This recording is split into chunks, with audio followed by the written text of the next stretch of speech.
par exemple, tu es très en colère, tu ne peux pas te suffire de simplement regarder ton esprit en te disant ah ben voilà, je suis en colère. Là, je suis en colère. Voilà, je suis en colère. Tu ne peux pas simplement regarder. Donc il y a certainement une partie du travail qui va consister à calmer l'esprit déjà. Parce que quand on est très en colère, on n'est pas très en paix, donc on ne voit pas très clairement. Donc éteindre le feu, c'est souvent l'indication qui est donnée avant de rechercher le coupable de l'incendie, éteindre le feu. Donc méditation de placement, calmer. Ce qui peut être assez difficile hein, quand on est agité. Et puis après, c'est d'analyser la colère à travers une réflexion. Et ça peut prendre plein de... Il y a plein de choses à faire en fait. Méditation sur l'acceptation, méditation sur la patience, déconstruction de la justification de notre colère. C'est toutes des formes d'analyse qui sont bénéfiques, de comprendre à quel point par ma colère je me fais souffrir moi, je fais souffrir l'autre, de comprendre que ça ne résout pas la situation peut-être. Ça c'est vraiment une forme d'analyse. Et puis après, il peut y avoir une partie de la méditation qui consiste à défusionner l'individu de la colère. Donc c'est reconnaître par exemple l'absence de la colère en soi. Et quand on arrive à le reconnaître, on se dit mais en fait je ne suis pas du tout ma colère. Je suis agi, je suis acté par ma colère, mais je ne suis pas ma colère. Et de reconnaître dans son esprit les moments où on n'en a pas du tout de colère. Et de reconnaître peut-être la vacuité de la colère, reconnaître la vacuité. Donc ça, en fait, c'est dans les 4 pouvoirs d'opposition, pouvoir de l'antidote en fait. De reconnaître l'absence de la colère et de la vacuité de la colère, l'impermanence de la colère. Ce que tu disais, reconnaître quand elle est là et qu'elle est absente aussi. Ça, c'est vraiment une méditation de discernement ou une réflexion seulement. Si on n'a pas suffisamment de concentration, c'est simplement une réflexion, mais qui peut déjà agir fortement dans l'esprit. Hein. Pas voir que la méditation non plus. Hein. Une réflexion profonde est déjà très très bénéfique. Mercredi soir, sur le site Kalachakra, il y a des méditations guidées. Oui, donc, oui. Que tu pourrais voir. Là, il t'analyse la colère, la patience, etc. Sur la colère, j'ai un enseignement, je crois, en ligne sur la colère, il me semble. Ou sur la médiathèque du centre, j'avais fait une journée complète sur le science de l'esprit sur la colère. Ok. Il y a le livre de Thich Nhat Hanh qui est très bien aussi. Oui. On ne peut pas se tromper. Alors, revenons au texte maintenant. Mais peut-être avant,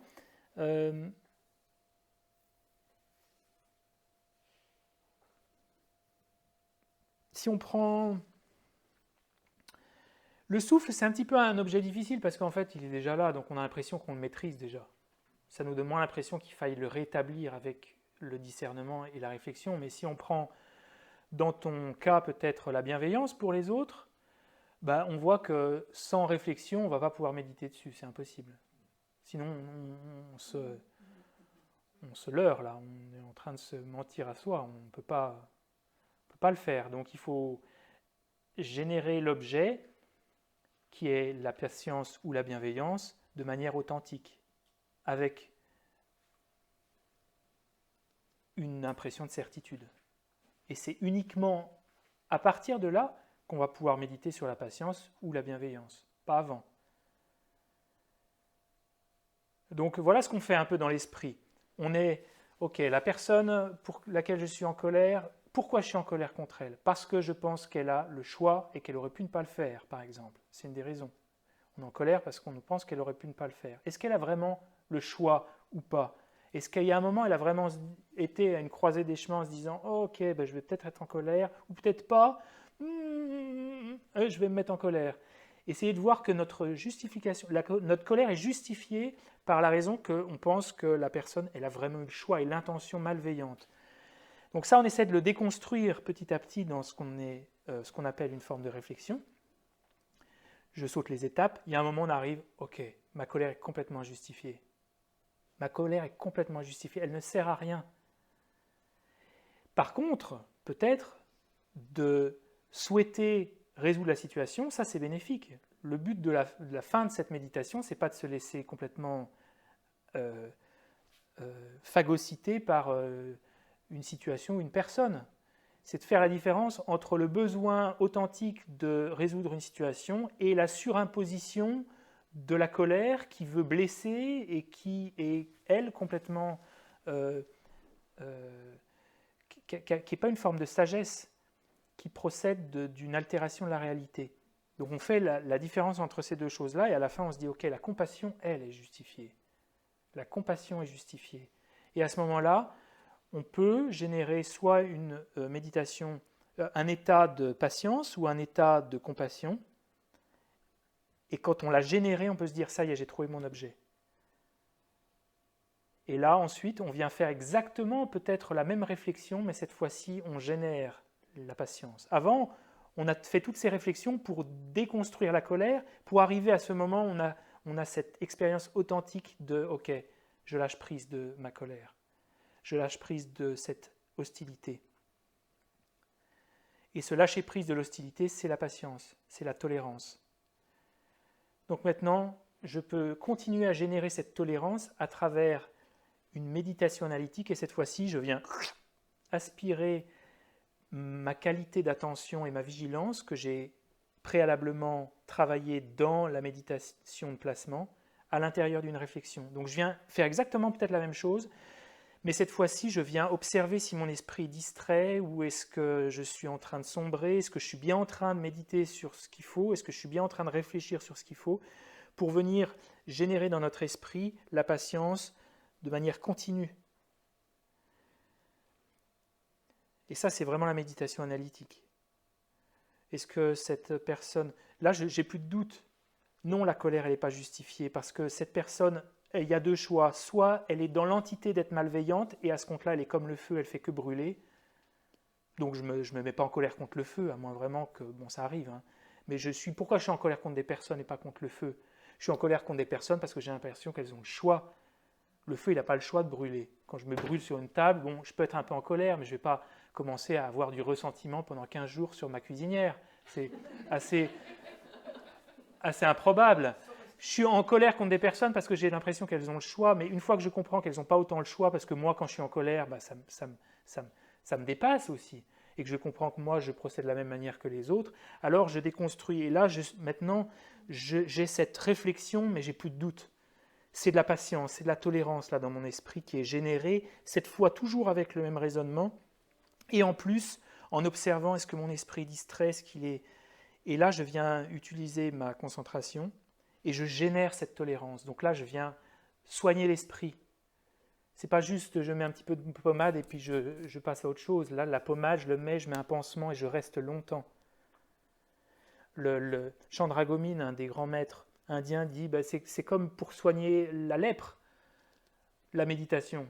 On ne va pas tout à coup mettre un onguent ou de la pommade et puis penser que l'esprit, la lèpre, elle va être complètement soignée par l'application de quelques secondes d'une pommade. La méditation, c'est la même chose. On vient soigner l'esprit de manière répétée. Donc il faut passer du temps, il faut qu'on y consacre du temps. Et il y a un moment où on a cette réflexion, on a l'impression qu'il n'y a plus besoin des mots, il n'y a plus besoin d'essayer d'analyser. Là, on est simplement dans une ouverture sur la tolérance. Et là, on vient générer le placement, la méditation de placement sur cette tolérance. Et on alterne entre la méditation analytique et la méditation de placement sur la tolérance. Quand on vient trop sombrer, peut-être qu'il va falloir rétablir un peu de l'analyse. Et quand on est trop dans l'analyse et que ça a tendance à nous tendre et qu'on perd la concentration, là on vient faire une méditation de placement. Et on alterne entre les deux, mais au final, dans les deux cas, on vient adopter quelque chose avec beaucoup plus de stabilité, de clarté. Oui. La méditation de discernement sur une notion abstraite comme la bienveillance, l'amour, ok. Autant la méditation de placement sur un concept, je ne sais pas comment... Alors, ce n'est pas un concept. Est-ce que tu as des enfants? Oui, oui. Est-ce que tu as de l'amour pour tes enfants? Oui. Est-ce qu'à chaque fois, ça passe par des mots? Non, c'est un ressenti. Ben voilà, c'est ça. En fait, ce qu'on essaie de générer, ce n'est pas un concept. La tolérance, ce n'est pas un concept. La tolérance, c'est un mouvement de l'esprit. Oui, mais tu Tu le génères d'abord avec des mots, Mais tu le vis. tu le vis. Mais enfin, pour moi, vivre la tolérance ou l'amour, c'est vivre. Mais méditer dessus, comment tu médites sur quelque chose que tu vis? Tu comprends? Rester sur un état concentré sur l'amour. Ou alors il faut que je pense juste au ressenti de l'amour. Je ne suis pas sûr de... Ouais, non. C'est-à-dire que rester focalisé sur... Dans quelle méditation, là, Je ne sais pas, tu prends comme objet la tolérance? la tolérance. On essaie d'être tolérant dans la vie de tous les jours. Oui. On essaye. Si tu prends comme objet de placement la tolérance, ça veut dire qu'en permanence, comment tu médites sur la tolérance? Comment tu penses à la tolérance? Autant là sur le souffle, tu prends du recul ou pas, et tu fais le discernement, tu fais les étapes, et puis après tu vois l'angle. Autant la tolérance. Si tu penses que c'est difficile, c'est que pour toi c'est difficile simplement de la générer peut-être maintenant en fait. Mais c'est pour ça que d'abord tu viens écouter des instructions, ensuite tu réfléchis, ensuite tu viens générer un petit waouh, c'est ça la tolérance. Je comprends ce que c'est. Mais tu ne peux pas sauter les étapes en fait. Tu ne peux pas venir tout à coup générer la tolérance parce qu'en fait c'est exactement la même question que tu es en train de poser. C'est que là tu voudrais méditer sur quelque chose qui est pas du tout clair en fait. Si ce n'est pas clair, c'est qu'il manque les étapes précédentes des deux sagesses. Il manque, un, les instructions qui te conduisent à générer en toi cet état, et de deux, de réfléchir suffisamment pour pouvoir le générer, cet état. Et ensuite seulement, tu te diras, ok, ouais, c'est bon, je sais maintenant ce que c'est, j'ai compris. À travers ces instructions, à travers la compréhension, j'ai pu générer un moment où je me suis dit, ok, d'accord, c'est ça la tolérance. Et c'est ensuite là-dessus que tu viendras méditer. Mais si ça te semble abstrait, c'est peut-être que la séquence des trois sagesses n'est pas tout à fait claire encore peut-être, mais c'est aussi peut-être que là, l'objet de la tolérance, tu ne sais pas encore vraiment de quoi il s'agit, même si je suis certain que tu le vis, ce moment de tolérance. Mais maintenant, il va falloir... On ne peut pas se suffire de se servir uniquement des émotions qu'on génère naturellement, il faut remplacer des émotions par d'autres, et pour ce faire, il va falloir quand même utiliser un petit peu de réflexion. Ok. Alors, revenons à notre texte. On était là sur la pleine conscience. Pleine conscience, objet familier. Elle empêche la distraction et sa fonction. Et non, elle est une non. C'est quoi la définition de la pleine conscience? Se remémore, c'est le souvenir de l'objet. Ouais. On ne l'oublie pas.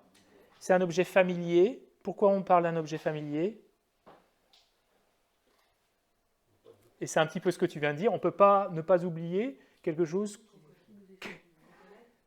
On ne peut pas se souvenir de quelque chose qu'on ne connaît pas. Ou qu'on ne connaît pas suffisamment, ou qu'on ne connaît pas suffisamment clairement. Très simple. Si je veux me focaliser sur quelque chose, je ne peux pas me focaliser sur quelque chose que j'ignore. Si je vous demande focalisez-vous maintenant sur la vacuité, on fait 2 heures. Vous allez chercher un petit moment peut-être. Certains, ça viendra peut-être naturellement, mais ça peut être un peu long.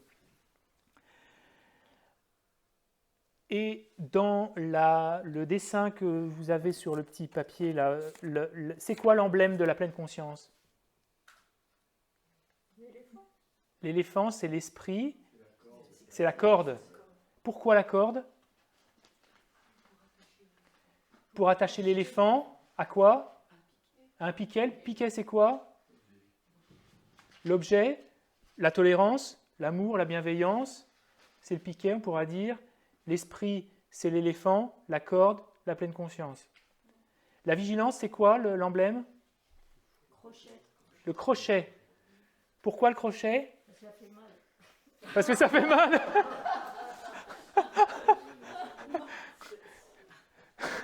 La méditation, ça fait mal. Alors, la méditation ne fait pas toujours mal. Hein. D'ailleurs, le but, c'est que ça ne fasse plus du tout mal. La vigilance n'est pas associée nécessairement à faire du mal. Il ne faut pas prendre de manière trop littérale l'histoire de l'éléphant. Hein. En tout cas, pour l'éléphant, ça fait mal. Hein. Pour l'éléphant, ça fait mal. Pour l'éléphant, ça fait mal. Donc, l'exemple qui est là employé, c'est que avant d'essayer d'utiliser le crochet sur l'éléphant, il va falloir quand même déjà être un petit peu sûr que l'éléphant ne va pas nous piétiner. Il faut déjà avoir calmé un petit peu l'éléphant. Donc, la première chose à faire, c'est d'utiliser, de ne pas oublier l'objet. Et une fois que l'éléphant il est calme, il est attaché à son poteau, on va commencer à essayer de lui monter dessus. Il va falloir y aller tout doucement. On ne commence pas à lui mettre le crochet sur les oreilles, par exemple, parce que là, c'est graduel. Donc la vigilance qui observe les petits mouvements de l'esprit, ce n'est pas la première chose à faire. La première chose à faire, c'est calmer l'éléphant. Donc dans le texte, on cite l'éléphant, la pleine conscience comme la corde et la vigilance comme le crochet. Mais il y a un autre texte classique qui dit que la vigilance, c'est aussi une corde. Que les deux sont une corde. Comment on peut le comprendre, ça? Dans le contexte de l'éléphant. La vigilance, elle est aussi sur l'objet, finalement. Elle est aussi sur l'objet, oui. Mais on peut dire que la vigilance, elle aide aussi à attacher l'esprit sur son objet. Ben oui, parce que si on dissout à travers la vigilance le relâchement, l'excitation, par exemple, eh ben on est plus sur l'objet. Mais, alors je continue, on va revenir là-dessus parce que c'est un point important. Il est dit que vous accomplissez la concentration sur la base de la pleine conscience, et cette pleine conscience est comme une corde qui accroche l'attention à l'objet de méditation de manière continue. Donc la pleine conscience est la technique principale pour maintenir et accomplir la concentration. Et ensuite, le texte dit « Cette pleine conscience a une manière d'appréhender son objet qui porte en elle une forme de certitude. Si, alors que vous maintenez votre concentration, vous stabilisez votre esprit sans un sens profond et solide de certitude à propos de l'objet, alors votre esprit pourra peut-être être clair, avoir une forme de limpidité, mais il n'aura pas d'intensité vive, de la connaissance sûre. Et par conséquent, vous n'accomplirez pas une pleine conscience puissante. Alors là, c'est un point important, je pense, sur lequel on va revenir, c'est que, on va le voir ensuite, c'est que la méditation, ce n'est pas simplement une histoire de relaxation. Parce qu'en fait, si on pense qu'à la relaxation, en fait, il va manquer la clarté. Et on ne peut pas atteindre shamatha sans clarté. Donc il faut qu'il y ait quand même une forme de certitude. Et c'est pour ça que j'insiste pour qu'à la fin de la réflexion, on fasse ces tests pour essayer de travailler ce facteur de certitude. Ça, c'est le souffle. Parce qu'en fait, là, on vient éveiller la clarté mentale. La clarté, l'intensité mentale qui empêche de s'endormir et qui est un des deux ingrédients de la concentration. Il faut aussi cette vigueur de l'esprit, cette clarté mentale. Et cette clarté, elle est souvent conjointe à la certitude. Et c'est pour ça que Lama Tsongkhapa est très, très soucieux d'inclure la clarté, et je pense qu'il le fait à travers la certitude. Et ça veut dire aussi quoi ici? C'est que si je n'ai pas une certitude sur l'objet, je ne peux pas méditer sur lui aussi. Donc la pleine conscience, elle doit avoir un caractère de certitude parce que l'objet doit être familier et je dois l'avoir rendu certain. En somme, il dit, là, si vous n'êtes pas certain, vous ne pouvez pas trop méditer dessus. Donc évidemment que la pleine conscience, elle doit avoir un aspect de certitude parce que l'objet doit être rendu certain. Et ça, c'est la source dans le texte qui le dit, ça.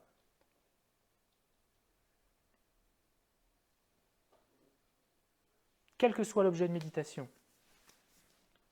Alors ensuite, Lama Tsongkhapa, on passe à la section suivante, il élimine des doutes un peu sur la manière que certains avaient de pratiquer shamatha à son époque. Et je pense qu'on peut retrouver un peu les mêmes objections aujourd'hui, et je pense qu'elles ont encore beaucoup de sens.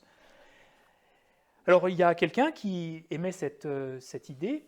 Bah oui, si vous établissez votre esprit à un haut niveau, comme on vient de l'expliquer, un niveau de certitude, et qu'on le maintient et on stabilise sans plus avoir d'esprit discursif, alors c'est sûr, on n'aura pas de relâchement. Mais on aura beaucoup d'excitation. Et donc, on ne pourra pas prolonger cette stabilité, on ne pourra pas avoir de stabilité de manière prolongée.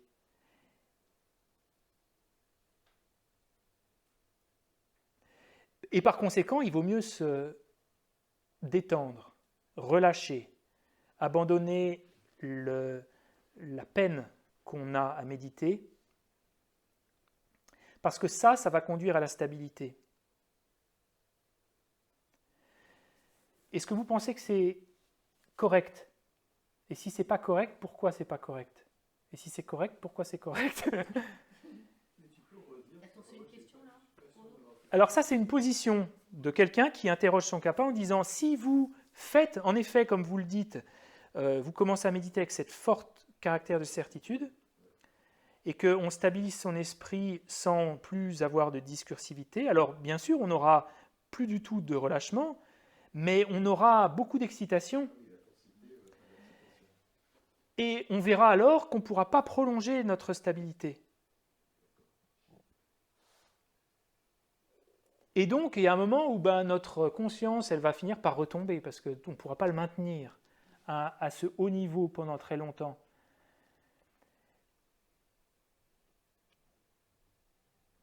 Alors, ce qu'il faut faire, en fait, c'est complètement relâcher l'esprit.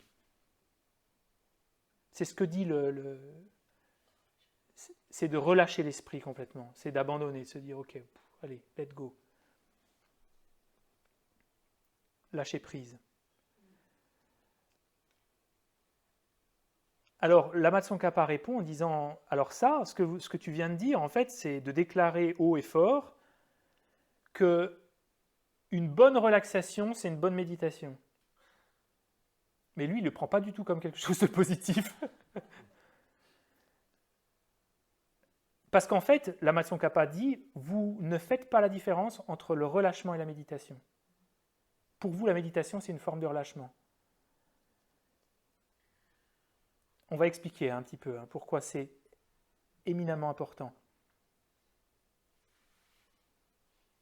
Lama Tsongkhapa dit, la ferme stabilité non discursive, toute seule ne suffit pas. Ok. Évidemment, la relaxation, elle est importante. Si on dit demeurer calme et qu'il faut rester comme ça pendant des heures, ce n'est pas vraiment l'indication. Demeurer calme, shamatha, c'est demeurer calme. C'est une expérience extraordinairement bénéfique, plaisante, calme, absorbée. Donc évidemment qu'il va falloir le faire. Sauf que, à son époque, et à notre époque aussi, on a l'impression que le calme, la relaxation, c'est d'abandonner, c'est de, ok, allez. D'ailleurs, je ne vais pas me mettre en position de méditation, je suis bien mieux comme ça. C'est bien plus confortable. Je suis sur le souffle. J'abandonne tout. J'abandonne tout. Je médite sur le souffle et c'est très plaisant. Et je m'endors.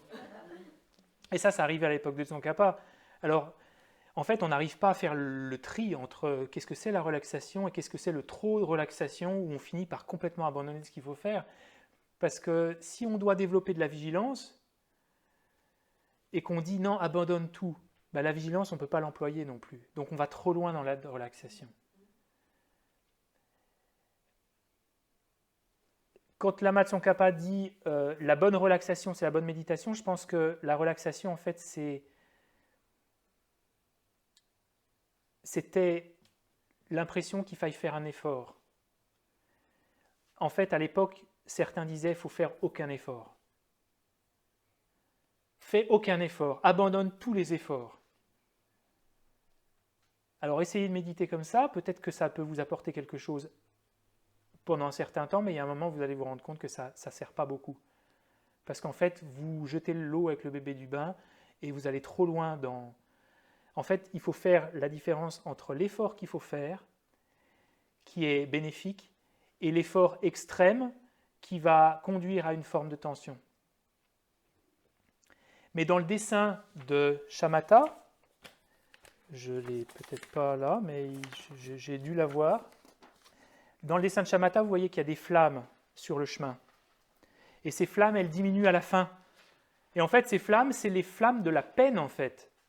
C'est sûr, au départ, il va falloir mettre un peu d'huile de coude pour focaliser l'esprit. Mais il ne faut pas se donner l'impression que, dès le départ, il faille tout abandonner, toute forme d'effort. Non, il y a quand même un effort qu'il faut mettre, mais c'est vrai que cet effort, il diminue petit à petit. Mais si on pense qu'il faut l'abandonner dès le départ, c'est vrai que parfois on va se sentir un peu détendu, mais au final, on va couper court à toute possibilité dans l'esprit de conduire l'esprit à un état de concentration. Oui. Et si par exemple on a abusé soit de l'un soit de l'autre, est-ce qu'il sera utile de compenser par l'un ou par l'autre à un certain moment, ou il faudra essayer de quand même réajuster? C'est quoi les deux autres? Les autres, c'est quoi? Soit le relâchement ou bien l'excitation. Ou l'excitation, c'est ça. Si on a trop abusé. On a trop abusé de la clarté, trop abusé de la... Et puis quand on a de la fatigue, est-ce qu'on sera obligé de compenser par l'autre ou essayer de... Alors oui, c'est ce qu'on va voir. C'est ce qu'on va voir dans le relâchement et l'excitation. Je temporise ta question parce qu'on va en parler prochainement. Ça, c'est hyper important.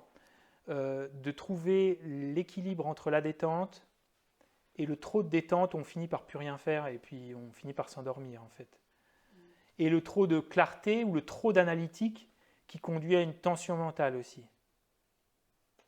Donc c'est à nous, on va essayer de trouver l'équilibre entre les deux.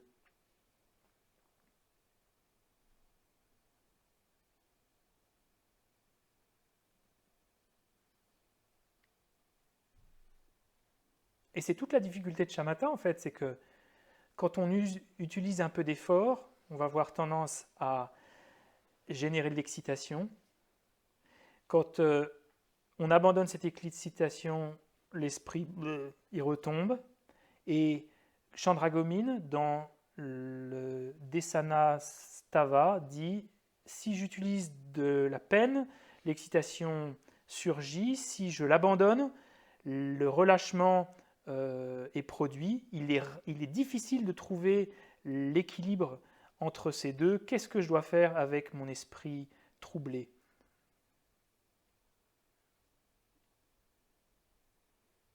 Et c'est pour ça que dans les sutras de la tradition Theravada, on compare la méditation à l'accordage d'une cithare, par exemple. Ni trop tendu, ni trop détendu. Mais si on prend que la détente comme ingrédient de la concentration, on ne pourra pas générer de la concentration. On ne pourra pas aller très loin.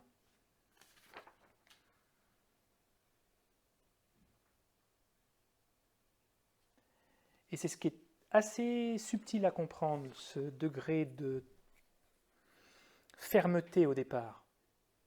Mais je pense que c'est beaucoup plus facile à comprendre quand on utilise les trois sagesses. Parce que vous vous rendez compte, peut-être à minima dans l'exercice qu'on a fait tout à l'heure, que quand on commence à avoir le souffle, inspire, expire, il y a une fermeté dans l'esprit. Ce n'est pas une tension, mais c'est une fermeté. Si on le fait trop, il y a un moment, on va courir après, il faut que tous les petits micro-détails. Là, on est un petit peu dans la tension. On est dans le trop analytique. Mais l'analytique bénéfique, on sent que l'esprit commence à devenir souple. Quand on fait une visualisation, on fait la même chose qu'avec le souffle. Au départ, on ne voit pas trop les couleurs, on ne voit pas trop les formes. Et il y a un moment, on commence à dessiner comme si le corps était, après l'échauffement, beaucoup plus souple. Là, l'esprit fait pareil. On peut commencer à dessiner, on fait comme ça, et on sent que ça ajoute énormément d'intensité dans l'esprit, mais l'intensité bénéfique, pas l'intensité problématique. Et cette intensité, il faut la conserver à minima dans la concentration. Si on ne le fait pas, c'est peut-être qu'on n'a pas suffisamment compris l'objet. Si on commence et on fait simplement de la détente, et puis à un moment, on n'est plus vraiment dans le souffle, on est trop dans le relâchement, eh bien, ça veut dire peut-être qu'on a déjà commencé à perdre un peu l'objet. qu'on n'a pas cette intensité dans l'esprit. Et ça, à l'intérieur d'une retraite, on fait bien la différence entre les deux, parce qu'on a le temps aussi. Hein. Là, c'est sur des journées, on essaie de le voir, mais encore une fois, c'est des choses qu'on est encouragé à mettre en œuvre à travers multiples répétitions, pour voir que cette clarté aussi, elle est très très plaisante. Parce que être à même de contrôler son esprit, et d'avoir une souplesse de l'esprit, et de voir les choses clairement, et que quand on pose son esprit sur l'amour, on peut le générer. Moi, si j'ai le choix entre être trop détendu ou être trop excité, je pense que je préfère être trop excité. Les deux sont super mauvais, hein, mais quand je suis trop détendu, il y a un moment, j'ai plus envie de rien, je suis très détendu, mais j'ai plus d'aspiration, j'ai plus de mouvement de l'esprit, je vois plus clairement. Et en fait, c'est d'essayer de piloter l'esprit entre ces deux extrêmes, le travail de shamatha, en essayant d'avoir ces deux facteurs qui sont contradictoires uniquement en apparence, la clarté et la stabilité. Mais la clarté, quand on est vif, on pose son esprit sur la vacuité, immédiatement on comprend ce que ça veut dire, on voit à l'intérieur, on pénètre dans ce sens-là, on sent qu'il surgit en nous, c'est très très très bénéfique. Et en même temps, c'est vrai que la détente profonde, de se dire, voilà, je suis complètement là, je pourrais rester des heures, complètement à l'aise, un contentement profond, bah évidemment que c'est aussi bénéfique. Mais on peut avoir les deux dans l'esprit.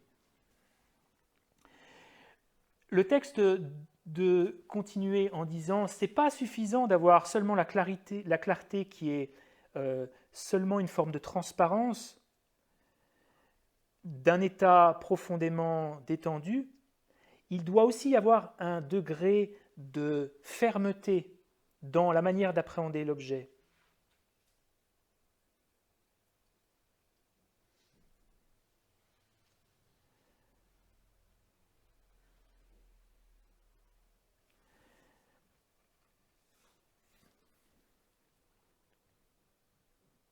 Et Asanga dit, pour stabiliser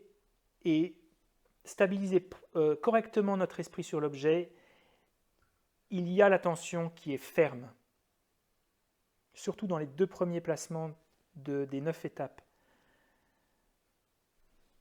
Une forme de fermeté. Mais je pense que ça vient naturellement quand on a bien compris l'objet. Quand on alterne les méditations analytiques, méditations de placement, ça vient clairement aussi ça.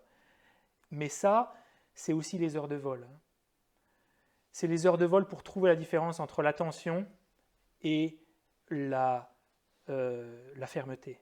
Fermeté qui est bénéfique, la tension qui est, elle, la raideur. Je dirais plutôt la raideur. Ça, c'est des heures de vol. C'est de méditer pour trouver l'équilibre. Quand Kamalashila dit « votre esprit voit clairement », et ça c'est super important aussi, il ne veut pas dire que l'objet est clair, il veut dire que l'esprit, la manière d'appréhender de l'esprit sur l'objet est claire et ferme. Donc quand tout à l'heure on a fait « j'inspire, j'expire » et ayez le sentiment de certitude, il ne faut pas tout à coup d'imaginer que vous voyez le souffle en très haute définition, mais il y a le voile de la caméra, comme si vous aviez nettoyé l'objectif de la caméra. C'est plutôt du côté de la caméra que ça devient clair. Et en fait, ça devient clair parce qu'on sait que c'est l'objet, on sait, c'est le souffle. Même si le souffle n'est pas forcément plus clair, en ce sens qu'il y a plus de détails qui apparaissent. Mais en tout cas, nous, on a ce caractère de certitude dans l'esprit. Essayons quelques instants.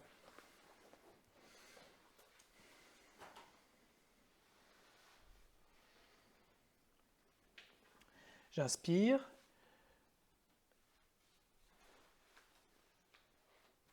Je sais que j'inspire.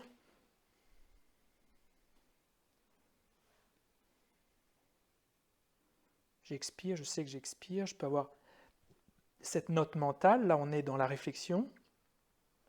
On utilise notre discernement pour trouver notre objet de méditation.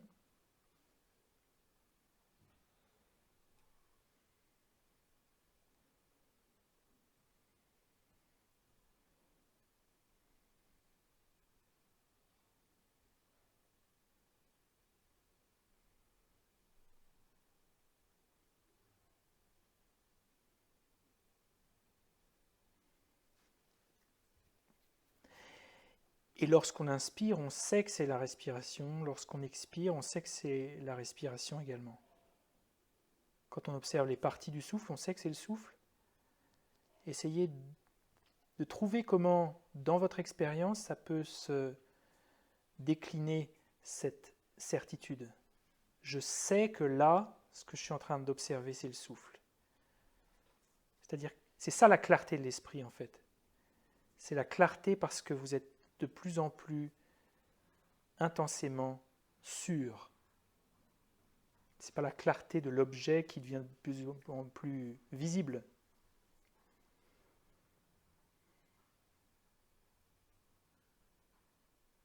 Et sur une expiration, vous pouvez essayer de sentir cette certitude, essayer de trouver une respiration beaucoup plus ténue, beaucoup plus presque maintenue, imperceptible, et de percevoir cette certitude. Ça, c'est le souffle.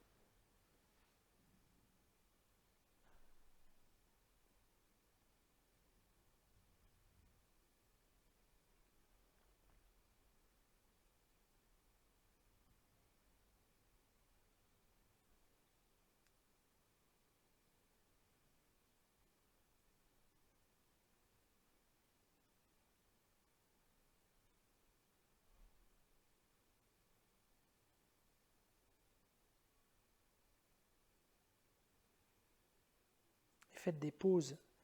Après votre expire, regardez en arrière, essayez de maintenir cette certitude, même si vous n'êtes plus en contact avec le souffle, comme si, je prends souvent l'exemple, comme si après la musique de Mozart qui vient de se terminer, vous êtes encore dans le silence, mais on dit que le silence après Mozart, c'est encore Mozart. Essayez de voir que là, vous avez fini de respirer, mais vous avez encore cette certitude qui vient résonner en vous.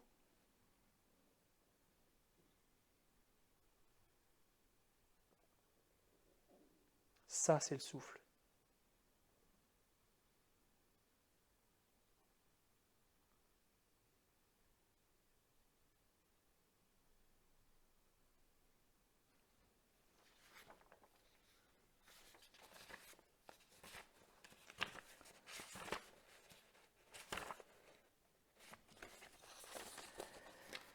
Ok, on va pouvoir le refaire. Quand on le fait plein de fois dans la journée, on peut observer qu'on gagne vachement en clarté mentale. Et ça, c'est vraiment de le voir par expérience et de le faire plein de fois dans la journée, ça. Des petites sessions, on n'est même pas dans la méditation encore, mais ça vient générer, au bout d'un moment, on comprend par expérience ce que ça veut dire la clarté, l'intensité. Asanga, dans les niveaux des Shravaka, dit « Cultiver la sérénité et la vision supérieure correctement avec un esprit qui est lumineux et radiant, un esprit de claire lumière, libre d'obscurité. En chemin vers la sérénité et la vision supérieure, méditez avec un sens de clarté de cette manière. Si vous faites comme ça, alors, dès le début, votre intérêt pour l'objet de méditation, si votre intérêt pour l'objet de méditation est un petit peu détruit et si la luminosité décline, alors les causes et conditions de vous être accoutumé à cette méditation clarifiera votre intérêt pour l'objet de méditation et conduira à beaucoup de lumière. S'il y a la clarté et une profonde luminosité dès le départ, la clarté et la luminosité ensuite deviendront encore plus vastes, encore plus profondes, encore plus vives. Et il insiste vachement sur cette luminosité. En somme, quand on réfléchit sur quelque chose, c'est la même chose. Quand on médite sur la bienveillance, on ne se satisfait pas de simplement se dire « Ok, bon, ça fait sens, oui. » L'amour pour tous les êtres, on veut essayer de générer cette intensité jusqu'à ce qu'on... En fait, on cherche à pousser l'esprit vers l'expérience vive et claire, en fait. Ça ne vient pas tout seul. Il faut aussi autoriser l'esprit à avoir cette clarté. Parce que quand l'esprit est clair, en fait, toutes les choses sur lesquelles on réfléchit, elles vibrent en nous. Parce que l'esprit est clair. Quand l'esprit est dans la torpeur, on a beau réfléchir longtemps, on a du mal à faire résonner les choses en nous. Donc il faut Simplement, s'habituer à avoir un esprit clair. Il faut s'habituer à générer de l'intensité mentale. Et la manière de le faire, c'est de faire exactement ce qu'on fait. J'inspire, j'expire, et je perçois la certitude. Je viens essayer d'étirer un peu l'esprit pour générer un peu plus de clarté. Et je le fais avec douceur. Hein. Et on s'aperçoit quand on le fait plein de fois dans la journée, on commence à vraiment percevoir ce que ça veut dire, et ça sert tellement. Parce que les choses sur lesquelles ensuite... Moi, je remarque très souvent que quand je génère beaucoup de clarté, je peux réciter parfois des textes très vite, tous les mots sont complètement traversés sincèrement. Je ne suis pas en train de me dire qu'est-ce que ça veut dire ça en fait. Je récite des mots, des prières, dans le bouddhisme tibétain on le fait très vite parfois, et ça donne l'impression, mais tu ne peux pas... stop, arrêtez-vous, ça va trop vite. Mais quand on a une clarté mentale, on se rend compte que chaque mot vient résonner. Paf, paf, paf, paf, paf. Et ça vient parce qu'on a une clarté mentale qui a été travaillée en fait. Les Tibétains, ils peuvent avoir atteint le calme mental, ils ne sont jamais lents. Ils ne sont pas lents. Parce que justement, dans Shamatha, il y a une intense clarté mentale. Ils n'ont pas besoin d'être lents dans leur esprit, ça va très vite. Mais ils sont totalement détendus, totalement en paix, et en même temps, sa sainteté, elle peut enseigner 8... Je me souviens, à Bodh Gaya, dans le sud de l'Inde, il peut rester des heures assis et laisser... C'est un niveau d'Akpo Rinpoché, j'ai eu un récit de quelqu'un, il vient de terminer une retraite, c'était, je crois, 1 mois et demi, plus de 10 heures de méditation par jour, des séances de 3 heures, et il a conduit ça ils étaient 200 je crois, il a conduit ça pendant 3 semaines, le jour d'après il continuait à enseigner ailleurs, pas un jour de repos, ils sont complètement, et on pourrait se dire, mais c'est le burn-out là. Mais non, parce que justement, ils voient très clairement, ils sont complètement détendus en même temps.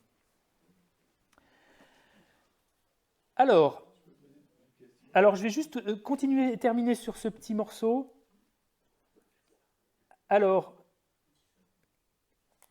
les points qu'on vient de voir, et Lama Tsongkhapa continue, pour établir la pleine conscience sont très importants. Sans connaître ces points sur la méditation, alors votre méditation aura beaucoup de fautes, comme la faute d'oublier votre objet, et ces fautes seront proportionnelles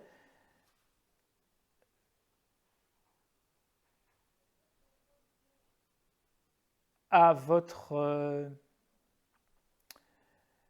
sagesse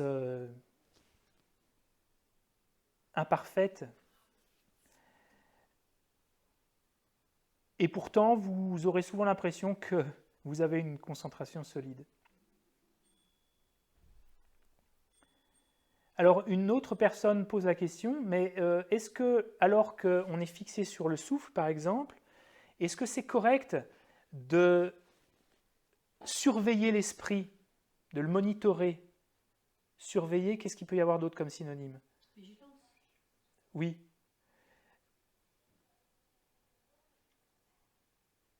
Et la personne demande, est-ce que c'est bien de se poser la question si on maintient l'objet correctement?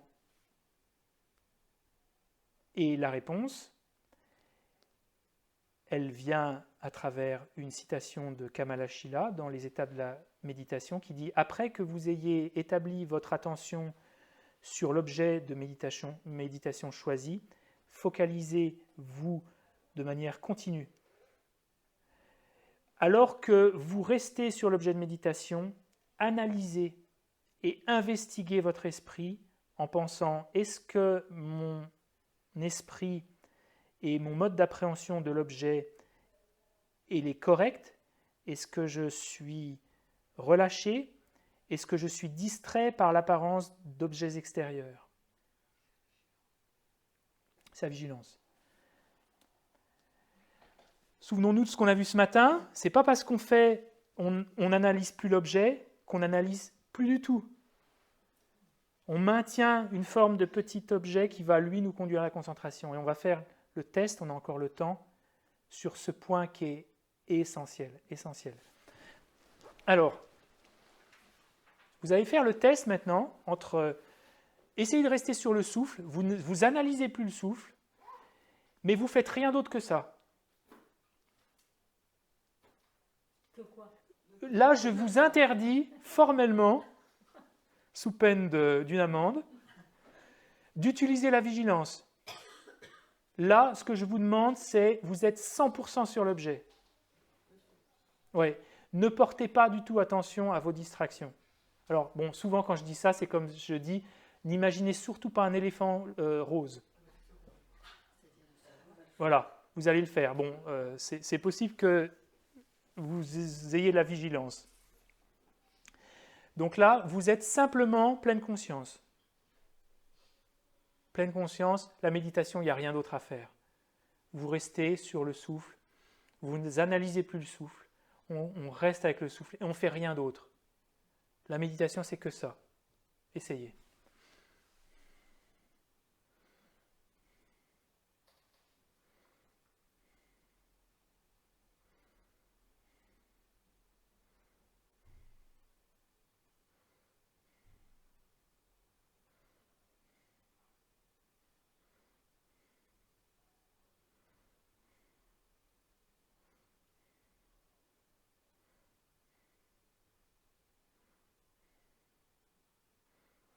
Ne vous posez surtout pas la question, est-ce que je maintiens l'objet correctement? Est-ce que je suis en train de m'endormir? Est-ce que je suis déjà endormi? Ne vous posez pas de questions. Restez sur le souffle, simplement. Plus du tout d'analyse. Que dalle, rien.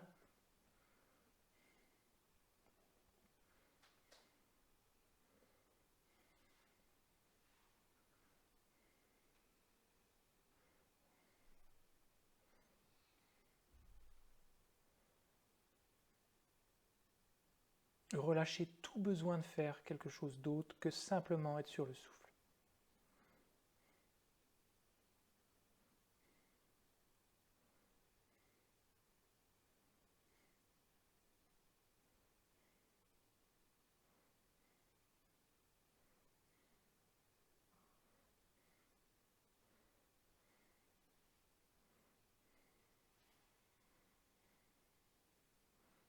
Ok.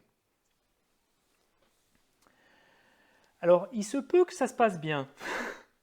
Il se peut que ça se passe bien parce que tout à coup, je vous demande de vous détendre. Bon, ça peut être plaisant. Mais on se rend compte qu'à long terme, bon, il y a un truc qui manque quand même. Hein. Il y a quelque chose qui est...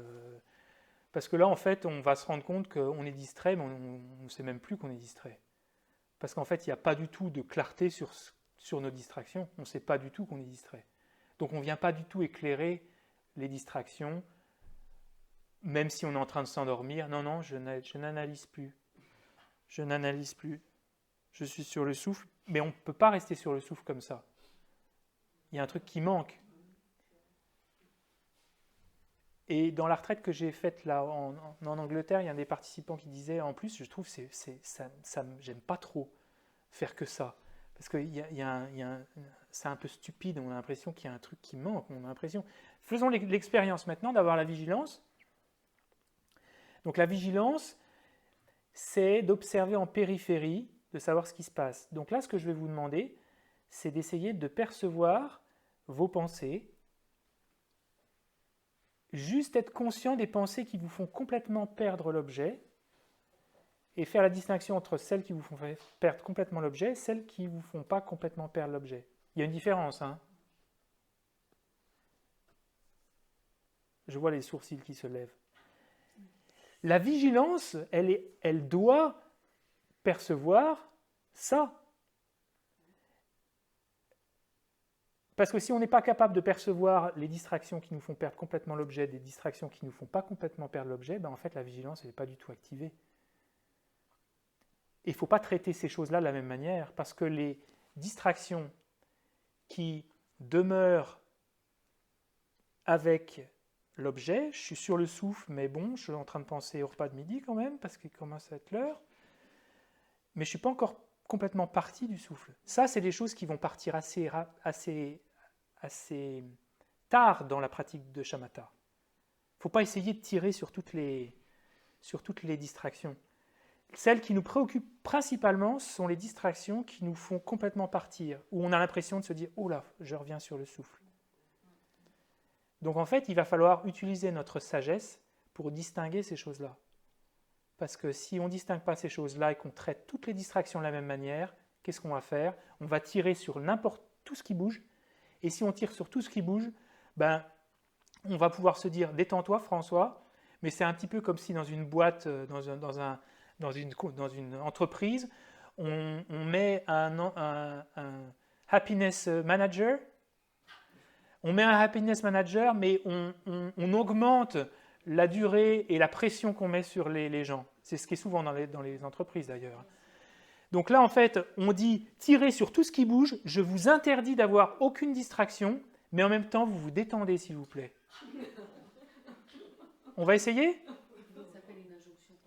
C'est une injonction paradoxale. Donc là, on va faire juste l'extrême. Je vous interdis d'avoir aucune distraction. Je vous interdis d'avoir aucun mouvement de l'esprit autre que le souffle. Allez, bonne méditation. Et surtout, pensez à vous détendre. C'est parti. On fait ça pendant 1 minute.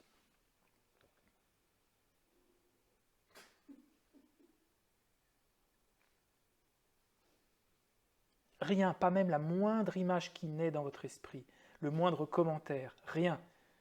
Zéro tolérance.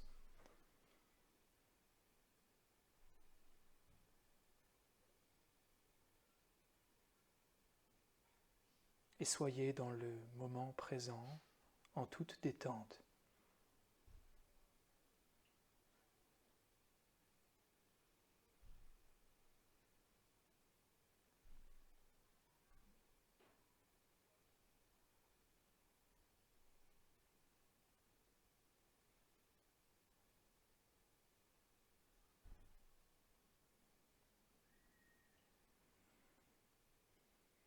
Ok ? Donc ça va être une méthode dure. Hein, là, si vous faites la méditation comme ça, je pense qu'il y a un moment où vous allez vous arrêter. Hein. C'est très très très difficile de méditer comme ça. Parce que là, en fait, il y a un gros manque de sagesse. Il y a un gros manque de compréhension des étapes qui vont conduire au calme de l'esprit. Les étapes qui conduisent au calme de l'esprit, c'est qu'on traite déjà les gros trucs. Parce que si on ne peut pas traiter les gros trucs, on ne va pas traiter les petits trucs. Si on ne peut pas traiter les grosses distractions, on ne va pas pouvoir commencer à observer le mini-surgissement d'excitation dans l'esprit avant même qu'il se produise. La vigilance dans la pratique de shamatha, elle est souvent décrite comme la vigilance qui reconnaît l'excitation et le relâchement. Mais le relâchement et l'excitation, pour les observer, c'est hyper dur. Parce que relâchement et l'excitation, le relâchement, c'est pas la léthargie, c'est pas le sommeil. Hein. Le relâchement, il y a un petit décroissement, une petite diminution de la clarté de l'intensité. Et l'excitation, c'est un petit truc comme ça dans l'esprit. C'est tout petit en fait. Et il va falloir les couper quand ils surgissent. Donc, si on ne peut pas même observer le contenu de nos pensées en temps réel, on ne va pas pouvoir observer ces choses-là. Donc, dans le texte, on parle de la vigilance comme antidote au relâchement et à l'excitation. Mais est-ce que ça veut dire que la vigilance, elle n'observe rien d'autre que ça? Non. En fait, pour commencer dans la méditation, il va falloir commencer à être vigilant de nos pensées. Illuminer le contenu de nos pensées. Et la manière de faire, c'est de commencer par ce qui est plus grossier, terminant par le plus subtil. Et la manière de faire, c'est de se souvenir. Donc on observe le souffle, et on essaie de distinguer en périphérie de temps en temps. Est-ce que j'étais complètement distrait? Qu'est-ce que c'était?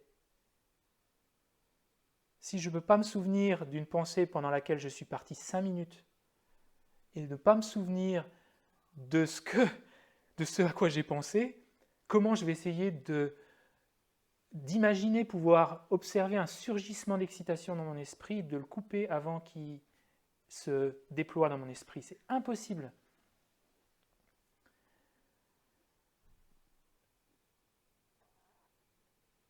Ça, c'est vraiment génial dans la pratique, c'est que c'est complètement pensé pour être graduel. Donc, se porter d'abord sur les choses qui sont grossières.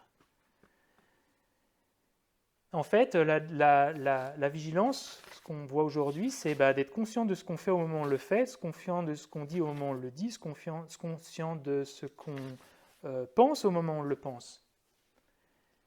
Et si on est inconscient de ce qu'on fait, de ce qu'on dit et ce qu'on pense dans la journée, sur des choses qui sont physiques, par exemple, ça va être difficile d'être conscient de tout ce qu'on a dans notre esprit, parce que le corps est plus facile. C'est plus facile d'être vigilant de ce qu'on fait physiquement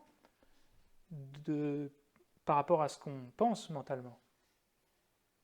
D'où l'indication que la méditation, elle est aussi le reflet de notre vie, elle est aussi le reflet de notre quotidien. Si on est complètement dans l'oubli de ce qu'on fait le ménage, mais on ne sait même pas ce qu'on fait, on oublie, on pense à autre chose, alors on industrialise une forme de distraction et on n'est pas du tout vigilant de ce qu'on fait au moment où on le fait. Et quand il faut alors se souvenir des pensées dans la méditation, c'est encore plus difficile parce qu'on a été habitué à acter cette distraction par le corps. Ou de dire tout ce qui nous passe par l'esprit aussi. Ça, c'est une distraction, c'est un manque de vigilance dans la parole, par exemple. Ok. Alors, essayons maintenant juste de faire des tests. Il faut qu'on comprenne ce qu'elle doit détecter, la vigilance. Et puis après, qu'on essaie d'harmoniser la pleine conscience et la vigilance. Il ne faut pas tout mettre dans la vigilance, parce que sinon on ne fait qu'observer nos distractions et on perd le souffle. La vigilance, elle est le sous-produit de la pleine conscience. On ne peut pas commencer à monter sur l'éléphant avec le crochet s'il n'est pas assez stable. C'est aussi ça la force de ces analogies, c'est que d'abord on reste avec le souffle. D'ailleurs, je vous encourage à le faire maintenant. Restez avec le souffle, prenez la distance, on n'analyse plus le souffle.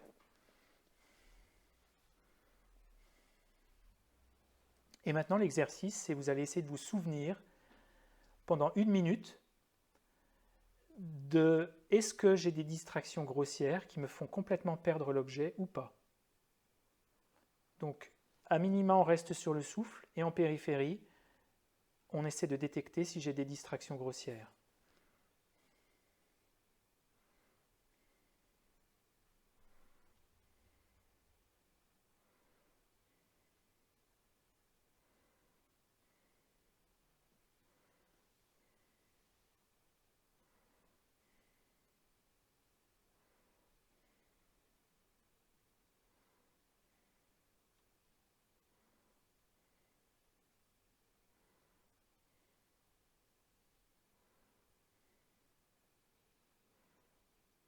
Ok. Dites-moi. Moi, je peux rester sur le souffle en me disant mais où elles sont mes distractions grossières. Et j'ai un truc dans la tête comme ça, c'est une distraction, mais je reste sur le souffle. Quelle est ta distraction? C'est un discours un peu permanent. Alors, il faut que tu abaisses le volume du discours, mais ça ne veut pas dire qu'il faut éliminer le discours complètement, parce que c'est le discours qui te permet de savoir ce qu'il faut faire au moment de suivre l'instruction. D'accord. Donc ça, tu le maintiens, parce que cette vigilance, c'est le petit poisson pilote qu'il va falloir non seulement maintenir, mais développer. Il va falloir qu'il acquiert de l'expérience. Donc c'est normal si tu as un petit discours intérieur. Ça, c'est aussi une des particularités de cette technique de shamatha, c'est que le petit discours intérieur, il ne se tait pas, en fait. Ce n'est pas parce qu'on commence à ne plus analyser l'objet qu'en périphérie, il n'y a plus du tout de discours intérieur. Parce que le discours intérieur, c'est un peu l'expression de l'analyse, en fait. On n'analyse plus l'objet, mais on analyse l'esprit pour conduire l'esprit à la concentration, pour savoir harmoniser la vigilance et la pleine conscience. Est-ce que vous avez senti ou pas d'autres... images. Mais qui t'ont fait complètement perdre l'objet? Non. Enfin, qui étaient quand même bien visibles. Ah, mais oui. C'était dans mon souffle, mais enfin, c'était pas des paroles, c'était pas des mots, je repassais des images, des images bizarres d'ailleurs. Est-ce que tu es un petit peu en train de t'endormir? Parce que souvent, quand on a des images assez bizarres, c'est on commence déjà à rentrer un peu dans le monde des rêves. Quand on est les soirs, par exemple, qu'on médite et qu'on commence à voir « je suis un calamar géant », c'est souvent que là, on est un petit peu en train de tomber dans les rêves. J'ai quand même des images et j'étais pas en train de m'endormir. D'accord. Je comprends pas non plus. Ok. Non, mais c'est juste parce qu'en fait, il faut aussi percevoir, est-ce que je suis en train de m'endormir ou est-ce que c'est simplement mon imagination qui travaille? Ça, c'est aussi la vigilance, elle doit détecter ça. Je me suis demandé si c'était pas de l'excitation intellectuelle. Alors, excitation intellectuelle, on verra exactement comment elle se définit. Ça peut être le cas, mais c'est pour ça que là, on fait que des petits tests. Il faudrait essayer de continuer à placer l'esprit sur le souffle pour voir si ça calme. Donc là, on observe que dans la pratique de shamatha, il ne s'agit pas de mettre les distractions grossières et d'être de plus en plus fort pour les oublier. C'est que pour dépasser nos distractions, il faut les regarder, il faut les voir. Il y aurait deux choix possibles. Je vais devenir très fort et je vais de plus en plus les oublier. Je vais de plus en plus ne pas y porter attention et elles vont disparaître. Première possibilité. Ou deux, pour qu'elles disparaissent, je vais essayer de les reconnaître de plus en plus et les couper à la racine. Et en fait, la proposition, c'est que c'est cette deuxième technique qui fonctionne. Parce que si je pense qu'il faut que je sois seulement sur le souffle et que plus je suis sur le souffle, plus je vais oublier les distractions, en fait, ça ne fonctionne pas. Parce que je ne vais pas pouvoir observer les distractions, je ne vais pas faire de clarté dans mon esprit, je ne vais pas savoir diriger mon esprit, je ne vais pas pouvoir employer des antidotes, si je suis trop relâché, d'injecter de la clarté, si je suis trop excité, de détendre l'esprit. Donc en fait, c'est vraiment ça, c'est d'avoir cette pleine conscience et d'éclairer de plus en plus le contenu de la sphère mentale. Ce qui rejoint un peu ce que tu as dit, c'est qu'en fait, on va se rendre compte de plus en plus de ce qu'on produit dans notre esprit. Et là, il n'y a pas d'échappatoire possible. Et c'est pour ça que la pratique de shamatha, elle calme et elle soigne et elle équilibre l'esprit. Parce qu'on va vraiment prendre la mesure de ce qu'est la distraction et on va vraiment prendre la mesure de tout ce qu'on produit avec notre esprit. Et il va falloir l'accepter, il va falloir développer de l'acceptation parce que c'est en lien avec cette acceptation qu'on va pouvoir pacifier l'esprit, pas d'oublier tout ce qu'il y a dans l'esprit. Et en plus, l'un des bienfaits, c'est que plus on voit ce qu'il y a dans l'esprit, plus on sait quel antidote il va falloir appliquer. Parce que là, on est en diagnostic de notre esprit en temps réel, avec beaucoup de clarté. On devient vraiment un propre thérapeute, on sait vraiment les choses qu'on produit dans notre esprit. Mais on ne va pas investiguer sur ce qui se passe dans l'esprit en périphérie.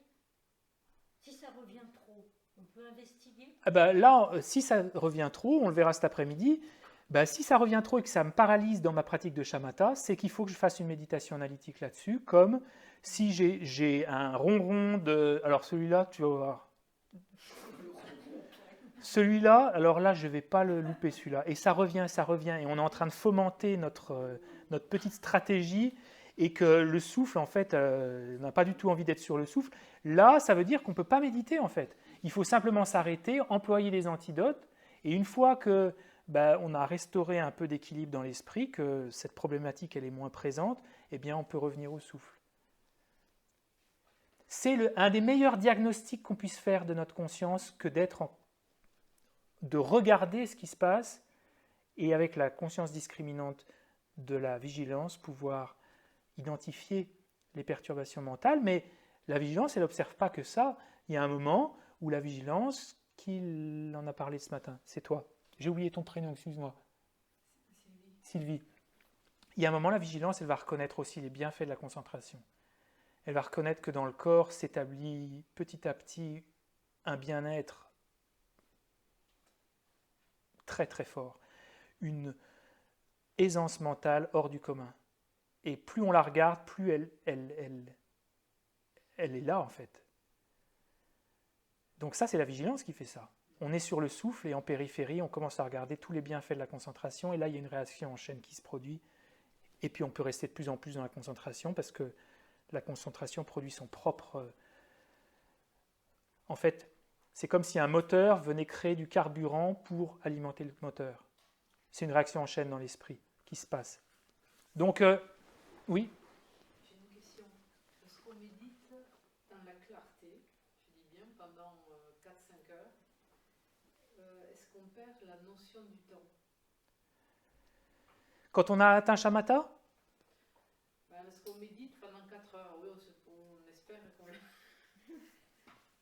l'a Attends, mais est-ce qu'on garde la clarté, du coup, parce que souvent on perd la notion du temps, parce qu'on focalise sur un truc, on se dit, oh, il y a déjà une heure qui a passé.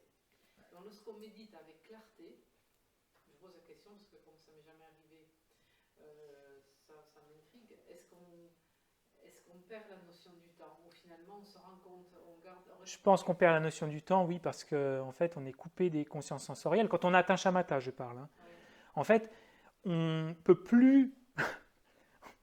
Alors vous allez dire, ouais, c'est un peu la prison, ton truc. On ne peut plus sortir de la méditation avant le temps qu'on s'était déterminé au départ, en fait. On se dit, ok, j'ai atteint shamatha. Bon, c'est quand même des expériences très, très, très, très avancées. Hein. Je vais méditer pendant 12 heures. Je m'assois, paf, 12 heures. Et pendant que je suis en méditation, je ne peux pas en sortir.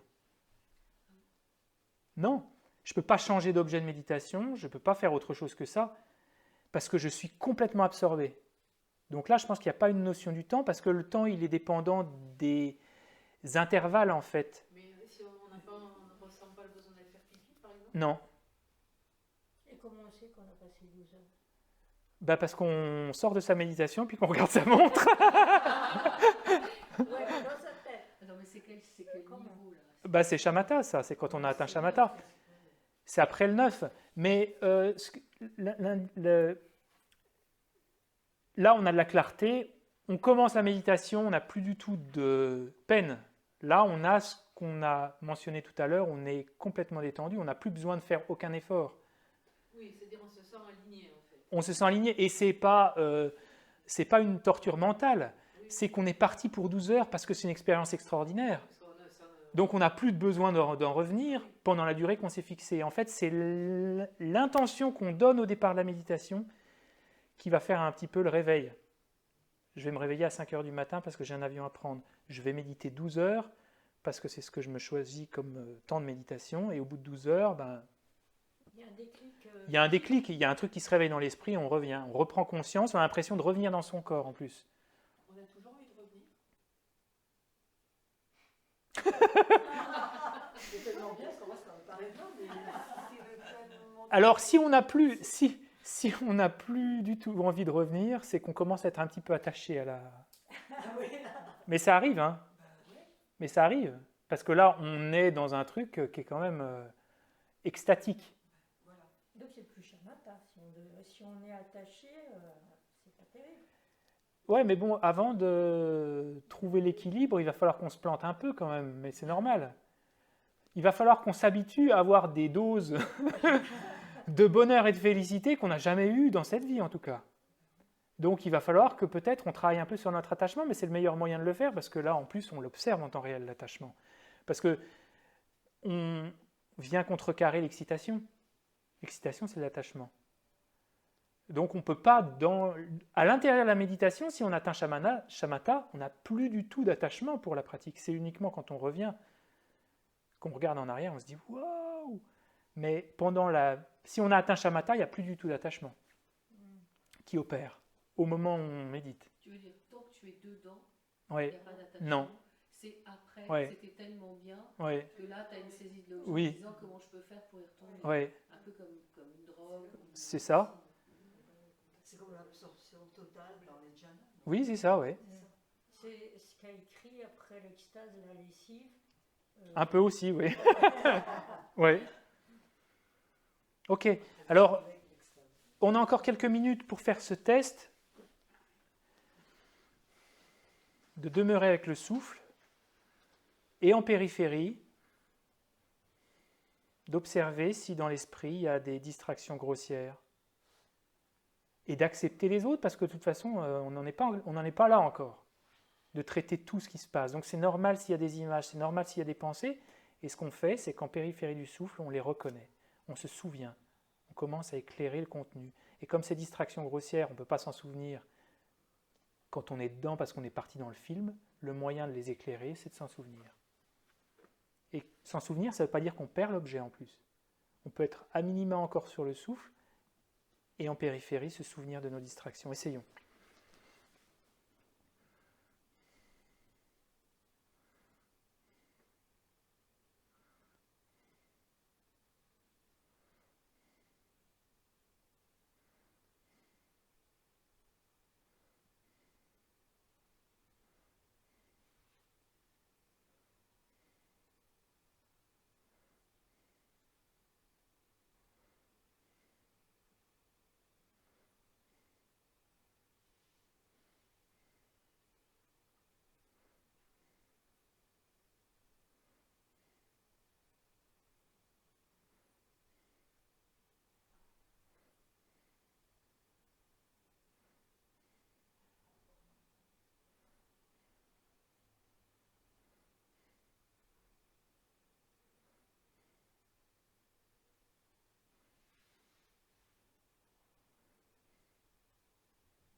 Ok.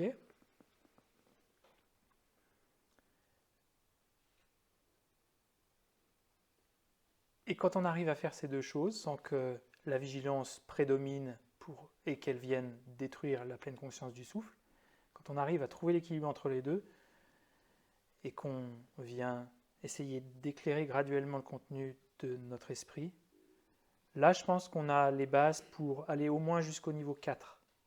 Le niveau 4, c'est-à-dire on ne perd plus complètement l'objet.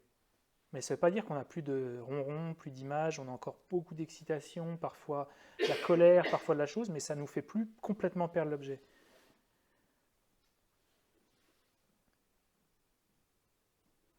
Donc vous voyez, ça montre que c'est graduel, c'est d'abord les distractions grossières qu'on vient. Et ça veut dire aussi qu'on n'est pas complètement libre d'analyse. On n'est pas juste sur le souffle. Il y a l'analyse à côté qui vient accompagner l'esprit. Ça, c'est essentiel. Hein. Ok ?